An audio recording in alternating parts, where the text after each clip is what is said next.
my talk today is on persistent storage with Kubernetes in production. Which solution and why? So my name is Cheryl. I'm an ex-Google software engineer, now product manager at StorageOS. I'm also a CNCF ambassador. I run the Cloud Native London meetup group. And these slides are at my blog, orcheryl.com, if you want to follow along on your laptop. I also tweet at Cheryl. So tell me a little bit about you guys. So who here is new-ish to Kubernetes? Like half, probably, of the audience. How many people are running Kubernetes in some dev or test environment, but not in production yet? OK, so two-thirds, probably.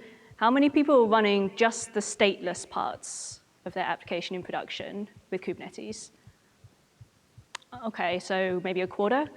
And how many people are running everything, including all the stateful parts, in production? OK, it's about a quarter as well. Cool. So the object of this talk is to answer the following 3 questions. So why is state so tricky in the first place? How do I go about comparing my storage options? And then what storage options should I look at with Kubernetes, and what are things to look out for? Plus one anti-objective. So should I use a database or message queue or key value store or something else for my application? So we're just going to talk about the storage layer here. So first off, why is state so tricky anyway? Why do I even need storage? Because probably everyone's heard that your container should be stateless, your infrastructure should be stateless and immutable, and you get some really nice properties from that. The problem is there is no such thing as a stateless architecture.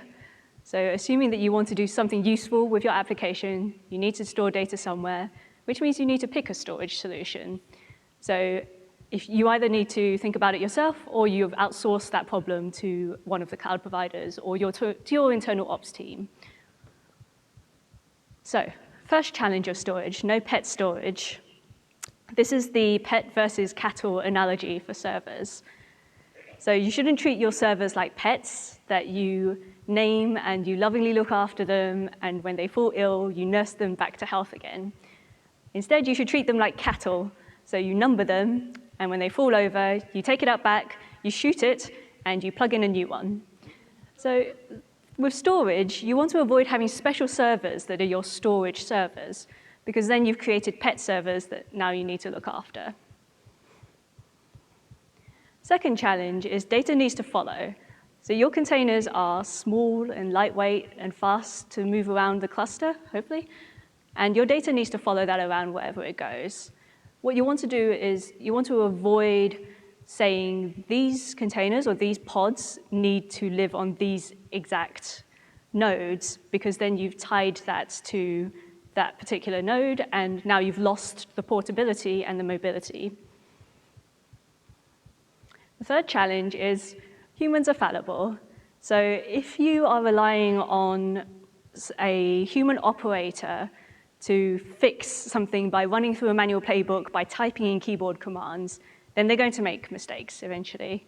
22% of data center outages are caused by human error. So as much as possible, you want everything to be driven through an API, not by a human typing on a keyboard. OK, now, how do I go about evaluating storage? Because obviously, there's a lot of options out there. So if you've seen the CNCF landscape, and if you zoom in from that giant thing just down to the cloud-native storage options, it's, what, 30 options here already? And there's all of the options from the various cloud providers like Azure and Google Cloud and AWS and all the others. So I want to lay out a framework for you to think about storage, rather than giving you a one perfect storage solution for everything, because that evidently doesn't exist. And I call this framework the 8 principles of cloud-native storage. What do I mean by cloud-native? So cloud-native means horizontally scalable. So you add resources by adding more nodes to a cluster, rather than adding more resources to a single node. There should be no single point of failure. And if there is a failure, then the system needs to be resilient and it needs to self-heal, which means that everything needs to be driven through APIs. So there should be minimal operator overhead. And then it needs to be decoupled from the underlying platform so that you can run things in different environments in exactly the same way. And this is the one which is difficult for storage, because storage is inherently tied to that physical piece of hardware. So let's go through the 8 principles of cloud-native storage. First one is that classically storage has been presented to an operating system, so to a single node, which means that you're tied to a specific instance of that. So now we want to tie storage to the needs of the pod, not to the instance, to the node that it's running on. That means that now you can move that storage and use that storage layer on any sort of platform, whether it's on-prem or cloud or hybrid or multi-cloud or anything. Third principle is if you're going to be able to move this from environment to environment, those resources need to be declared and composed as part of your orchestration or your instantiation.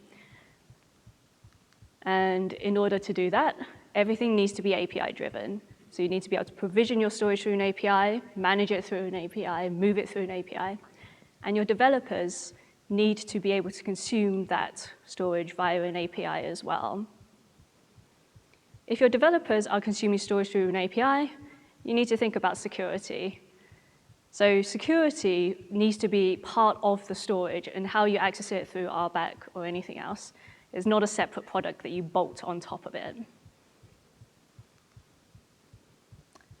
Sixth principle is the whole goal behind this cloud-native thing is for agility. We want to move our pods around. We want to have Kubernetes orchestrate those and move those around, and the data should move just as easily. And if we're talking about distributed environment, then this has performance implications. So for certain use cases, you need to think about how you're going to manage that. And similarly, you need to think about availability, reliability, consistency, and so on.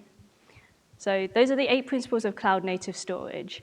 And hopefully you can start thinking about what storage features and characteristics are offered by different platforms. So let's get specific with Kubernetes. And let's go over the Kubernetes storage model. So with Kubernetes, an administrator has to create persistent volumes in a pool. So a persistent volume is a base abstraction for a piece of storage. So it has a size, and it's backed by something like NFS or iSCSI or Google Cloud or whatever. A developer now who needs some storage will submit a persistent volume claim, which is a request for a certain amount of storage. And then they will reference that claim in their pod. And now Kubernetes can match up the exact volume with whatever the pod needs. So this is so far so good. The problem with this is that this requires the admin to provision these volumes in advance, which is not how we think of other resources like CPU or memory. So what if you want to just create those volumes on demand? So the alternative is called dynamic provisioning, and that's done with storage classes. So instead of the admin creating those volumes directly, the administrator will create a couple of different profiles of storage that they want to provide. So let's say fast storage is always provisioned on SSD, slow storage is provisioned on hard drives. Now a developer does exactly the same thing. They claim, or they submit a persistent volume claim, but that volume is only created at the moment that that claim is submitted and then attached to the pod. So for Kubernetes, this is the base model of how you do storage. So let's work through an example. So meet Jane. She's a DevOps engineer at a media company, and she's migrating some client WordPress websites. She wants to follow these principles, and she needs that to be highly available. So she goes to the Kubernetes documentation for storage classes, and goes, wow, okay, that's already quite a few options.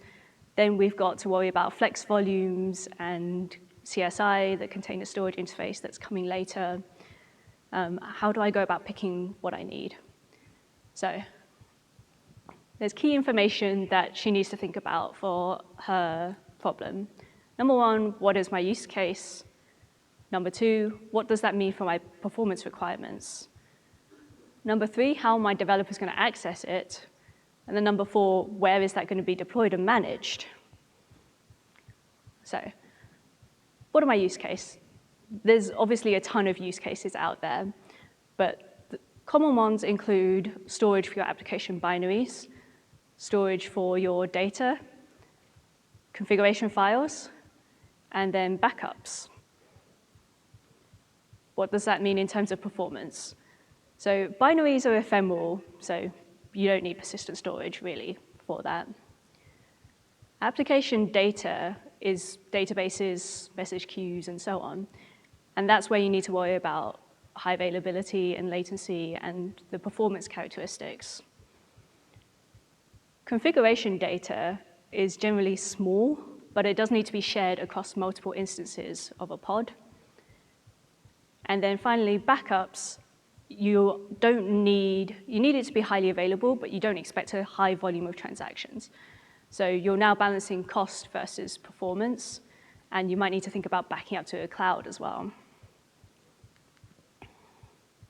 How are my developers accessing storage?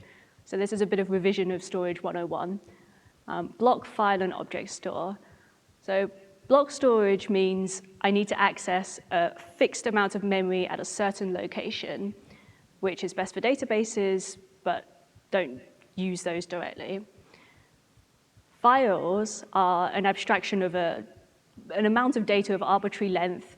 It's organized in a hierarchy. It's probably POSIX compliant, so it has read, write, and executable permissions on it, and so on. And then object storage is I want to access these things by some kind of ID. And finally, where is the storage deployed and managed? So this is on-prem and cloud, or managed as well. But if you're thinking about Kubernetes, there's multiple ways that your storage system can talk to your applications. So one is directly. Another is to go through one of the control plane interfaces like CSI or the Docker volume driver interface, flex volumes or native volumes, or so on. There's quite a few different frameworks and tools out there. An example would be Rexray, which allows multiple orchestrators to work with it. And so you need to think about how your storage system is going to interact with each of those. So let's get back to Jane and her example. So Jane needs to store some database locations and credentials and stuff. She also needs a Postgres database. The WordPress site allows her users to upload media files. And then she needs to take regular backups for the database and for the website and to be able to restore those. So let's take a look at database location and credentials first. What kind of data is this? This is configuration data. So it's small, it's shared across multiple instances. And Kubernetes provides some primitives for this already, secrets and config map. So this is already tightly integrated with Kubernetes. The second one is user uploaded media. So these are large blobs of data, but they're not frequently written to. And these also need to be shared across multiple instances of pods. So this is actually a very good use case for a shared file system. There's cloud options such as managed NFS, and I would be slightly wary about AWS's EFS here. I don't know if anyone has any experience with EFS. Does anyone use EFS here? A few, like 10, 15 people. So there can be some performance issues with it. I see some nodding there. It's like traumatized face, yeah.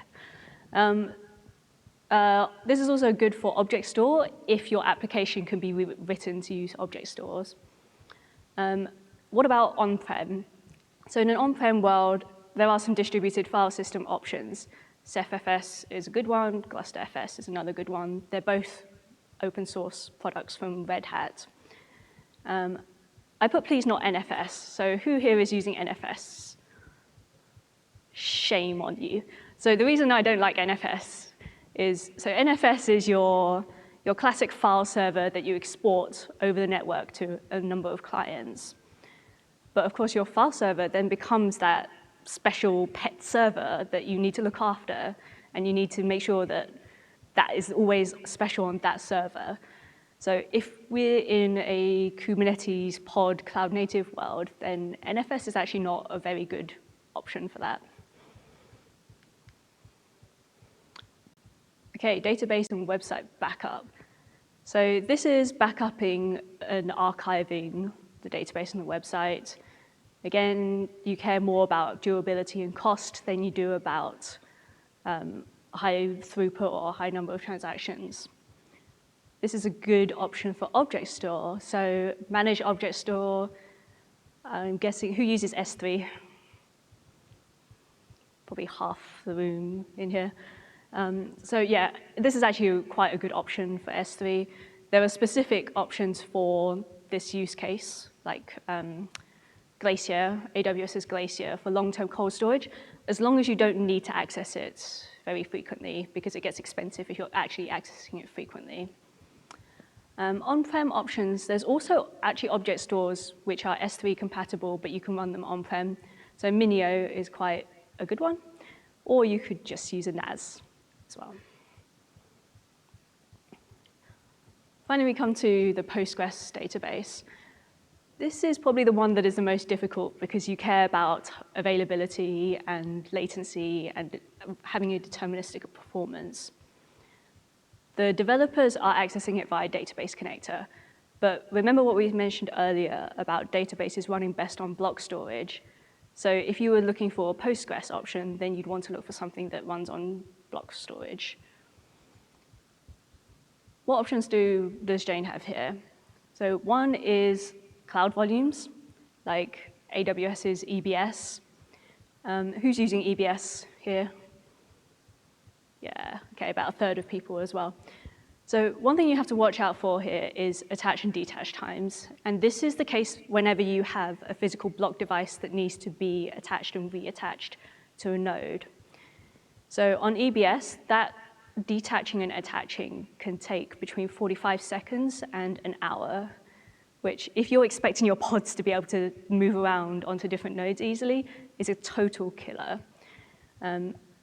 If you have regulatory needs, so you're storing biometric data, for instance, then you also have to worry about compliance issues. You have to have whatever compliance tools the providers provide for you. Or there's managed databases. So who's using RDS or something along those lines? Okay, about a quarter. So I put limited offerings here because actually managed databases are really convenient. They have all these high availability features sort of built in for you. As long as you don't need any kind of custom configuration, or you don't need a specific version of a database that's not offered, or you have a specific database that's not offered. I mean, Postgres is quite widely used, but MariaDB, if your favorite cloud provider doesn't offer it, then you may not have this option. Okay, so what about on-prem options? So the best option for on-prem is software-defined storage. And software-defined storage means it's a pure software layer that abstracts away the underlying storage. So I have a demo. Let me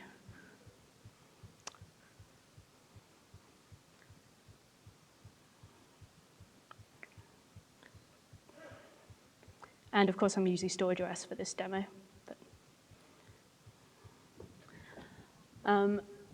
So software-defined storage.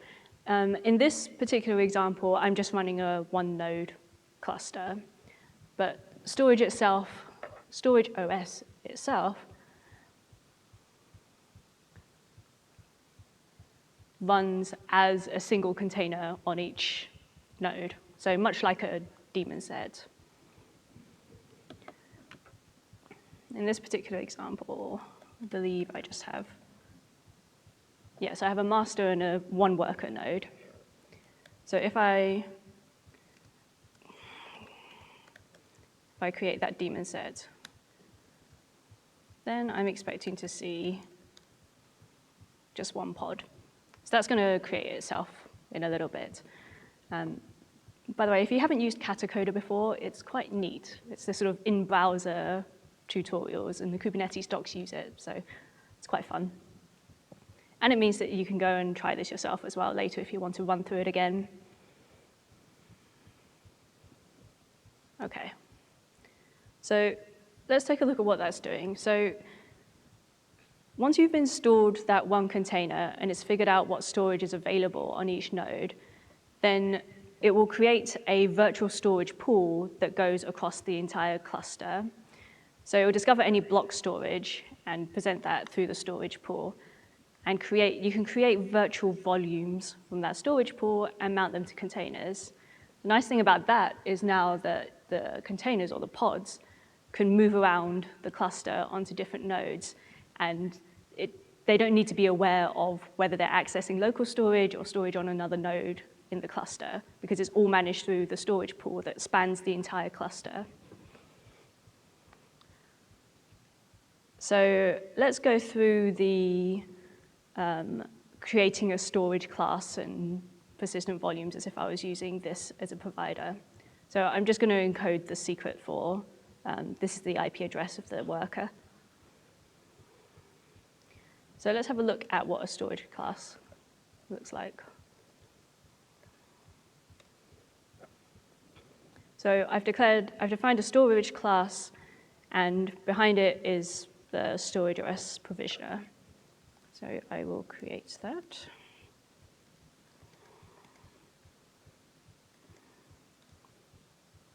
OK, that storage class is called fast.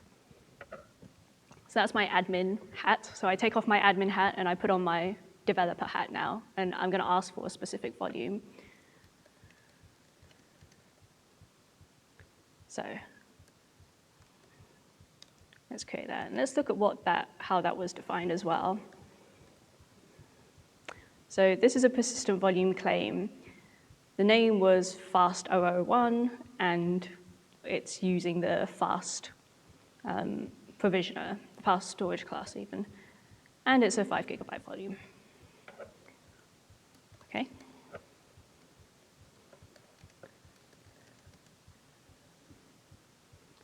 So let's look at what that persistent volume claim looks like. So that's currently pending.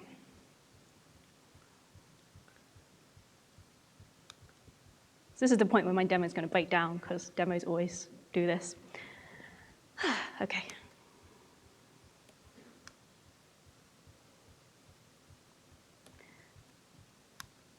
OK, I'm going to come back to this in a little bit. But it's basically this model that we talked about before. So create a storage class, create a persistent volume, create a pod that references that persistent volume claim, and it will return you a persistent volume. So reasonably straightforward. So let's just go over quickly what we talked about. And then we've got a little bit more time, so either I can do a different demo or we can have some questions. But let's revise what we talked about so far. So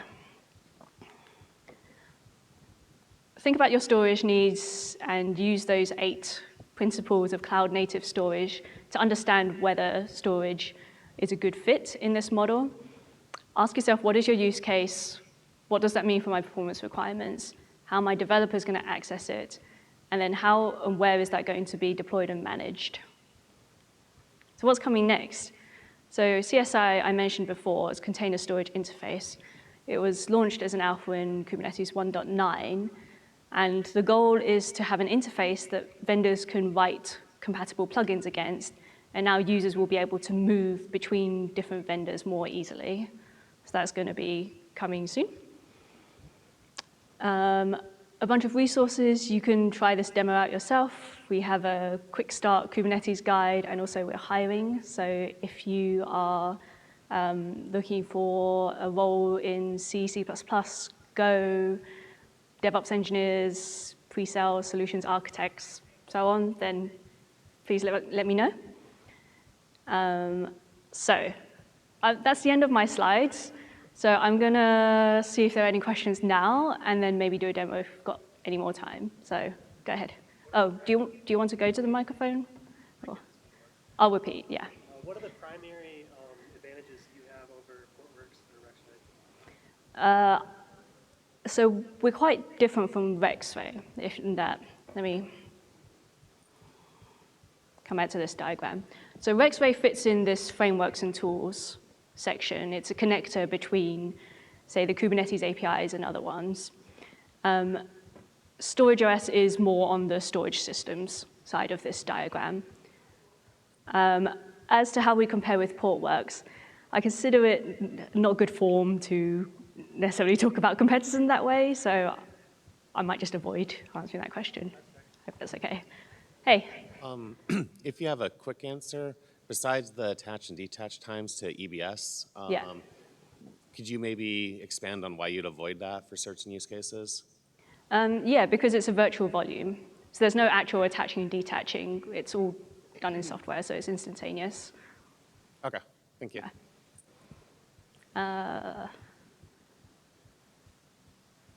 Any other questions? I think. Yeah, so I had a quick one with the demo that maybe didn't go so great. You were attaching to the physical storage of that node, is that correct? Yes. Okay, and if I were to add more nodes and that's Yep. deployed as a daemon set, that automatically appears as available? Yeah, so because, let me come back to this diagram. So because StorageOS is just this abstraction layer, it can scale horizontally. So you just add more storage by adding more nodes, and they all contribute into that storage pool. So let's say that node has expandable storage on it. If I expand the storage on that node, it would become visible to the cluster as well? Yeah. Okay. Yeah. Cool, thank you. Yeah. Hey. How does StorageOS know which storage some SSD has perhaps low storage?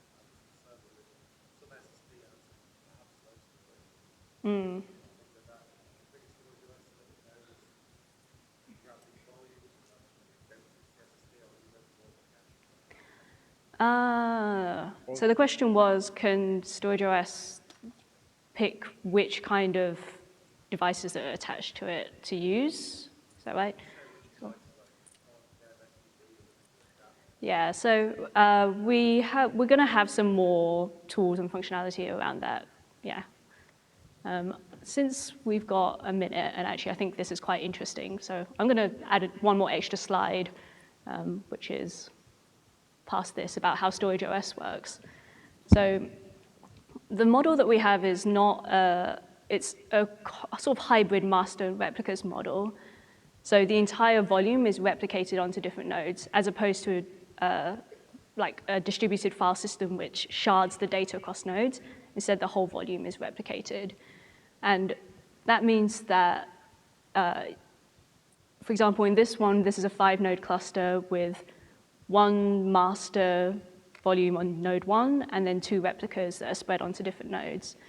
That means that if node 1 goes down, then we can just instantly switch from one of the replicas to become the master. So there's no failover time compared to a distributed solution where, because you've sharded that data across different nodes, you now need to read and write to reconstruct it. And then the other nice thing is that in a distributed system, you get that fan out of writes. So one write that comes in generates a lot of writes on the back end. This is synchronous replication. So one write that comes in will just write in parallel to any replicas. When they act back, then that's marked as a success. So there's no reconstruction or failover, like interruption. I think this guy was standing here first, so. So this is more of a comment than question. You had a comment about not using NFS for on-prem. And you said that your reasoning was because it's more of a pets than cattle, and my counter argument is that, first of all, NFS is just a protocol. And the NFS server itself can be distributed software defined. And you mentioned that Ceph, is better because of this whole pet notion. And I'm going to go again counter argument that even in a Ceph PV, you're specifying the endpoint, which is not going to be any different than an NFS endpoint. And also you can use, put your NFS endpoint beyond DNS, so it's not tied to a specific server. I'm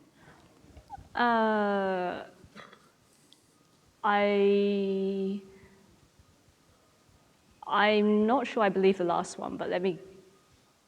Yeah, you can't put your NFS server beyond DNS. I mean, you can put it behind DNS, but I have something in the back of my head about why that's the issue. Anyway, the whole point about this is not that there is one right solution or one wrong solution. So there are better things for different use cases. NFS, I'm saying, is one where you can distribute NFS, for instance, if you add on other products on top of it. So base NFS is just going to be one file server, and that's a pet server. Not necessarily. There are implementations of NFS server that are distributed and scalable. I don't want to mention vendor names, but Isilon, NetApp, various, they just have offerings that. There are offerings you can add on top. Yeah, I agree with that.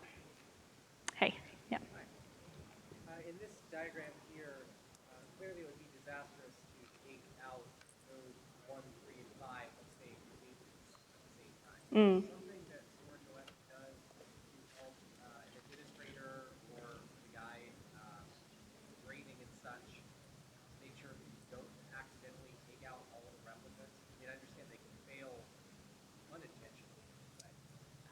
Yeah, so the question was, if in this diagram, if you took out 1, 3, and 5 simultaneously, then that would be disastrous. So does StorageOS provide administrator tools to manage that? Yes, is the answer. So yeah, it does. Yeah. Oh, yes. I assume this is simply a RAID 1 implementation. Are you doing a lot of regeneration of the data? Oh, yeah, sorry, I should have mentioned that. So if the master node goes down, so the question was, does it do the regeneration of data if one of them goes down? Yeah, again, so if the master or one of the replicas is lost, then it will just resync a new replica in the background on a different node. And you can choose between 0 and 5 nodes, which gives you up to 4 nodes that could go down and then still remain serviceable. Yeah. Well, it's the entire volume that's replicated. So every write that comes in gets replicated to each replica. No, yeah. So real quick, you talk about how it understands the storage on each node. Does that include like EBS volumes if you're in the cloud? Yeah. So then you've got a reliable storage media that you're replicating between nodes? You have reliable... EBS is reliable, right?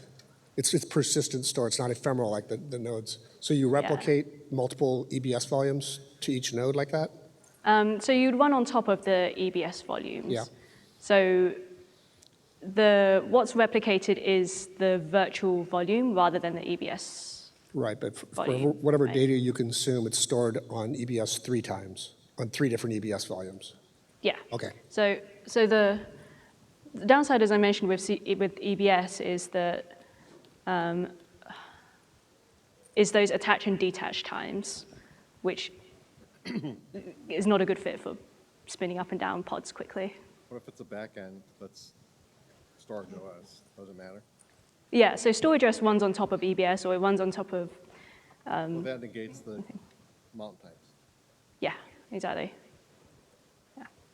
And it means that you can move around from different cloud providers pretty easily, or from on-prem to cloud or whatever. Any other questions? I understand you're from StorageOS to describe it here. Is this a category of software which there are, say, So the question was, are there open source alternatives to StorageOS? Not with the model that I described, that I know of, with the master and replicas. So open source options right now that are distributed would probably be Ceph or Gluster, but those are distributed by sharding across nodes. So then you have the fan outs. So I don't think there's anything that I know of that's directly similar.